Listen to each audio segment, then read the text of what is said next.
তারেক রহমানকে ভারতের প্রধানমন্ত্রী নরেন্দ্র মোদীর অভিনন্দন। ত্রয়োদশ জাতীয় সংসদ নির্বাচনে বাংলাদেশ জাতীয়তাবাদী দলের বিএনপি নিরঙ্কুশ বিজয়ে দলটির চেয়ারম্যান তারেক রহমানকে উষ্ণ অভিনন্দন জানিয়েছেন ভারতের প্রধানমন্ত্রী নরেন্দ্র মোদী। শুক্রবার 13 ফেব্রুয়ারি এক বার্তায় তিনি এই অভিনন্দন জানান। মোদী উল্লেখ করেন, এই বিজয় বাংলাদেশের জনগণের পক্ষ থেকে তারেক রহমানের নেতৃত্বের উপর অগাধ আস্থা ও বিশ্বাসের প্রতিফলন। তিনি আশাবাদ ব্যক্ত করেন, আগামী দিনে দুই দেশের মধ্যকার বহুমুখী সম্পর্ক আরও শক্তিশালী হবে এবং অভিন্ন উন্নয়নের লক্ষ্যগুলো অর্জনে উভয় দেশ একযোগে কাজ করে যাবে।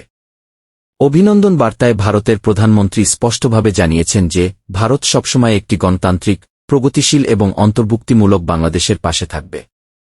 তিনি তার বার্তায় আরও উল্লেখ করেন যে দুই দেশের ঐতিহাসিক ও সাংস্কৃতিক বন্ধন আগামীতে নতুন উচ্চতায় পৌঁছাবে। তারেক রহমানের দূরদর্শী নেতৃত্বে বাংলাদেশ একটি স্থিতিশীল ও সমৃদ্ধ ভবিষ্যতের দিকে এগিয়ে যাবে বলেও তিনি বিশ্বাস করেন।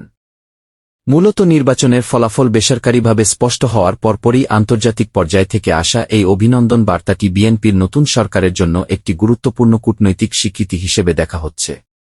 উল্লেখ্য, গতকাল 12 ফেব্রুয়ারি অনুষ্ঠিত নির্বাচনে বিএনপি এক সংখ্যাগরিষ্ঠতা অর্জন করেছে এবং দলটির চেয়ারম্যান তারেক রহমান ঢাকা ও বগুড়ার আসন থেকে বিপুল ভোটে বিজয়ী হয়েছেন। মোদী তার বার্তায় দুই দেশের সাধারণ মানুষের জীবনমান উন্নয়নে এবং আঞ্চলিক নিরাপত্তা নিশ্চিত করতে নতুন সরকারের সঙ্গে ঘনিষ্ঠভাবে কাজ করার আগ্রহ প্রকাশ করেছেন।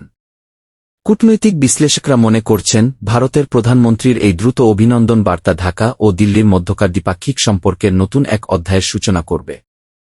এর মাধ্যমে দুই দেশের বাণিজ্য, যোগাযোগ এবং উন্নয়ন অংশীদারিত্ব আরও গতিশীল হবে বলে আশা করা হচ্ছে। তারেক রহমানও ভারতের প্রধানমন্ত্রীর এই শুভেচ্ছার জন্য কৃতজ্ঞতা প্রকাশ করেছেন এবং প্রতিবেশী দেশের সঙ্গে পারস্পরিক শ্রদ্ধাবোধ ও সমতার ভিত্তিতে সম্পর্ক এগিয়ে নেওয়ার প্রতিশ্রুতি দিয়েছেন।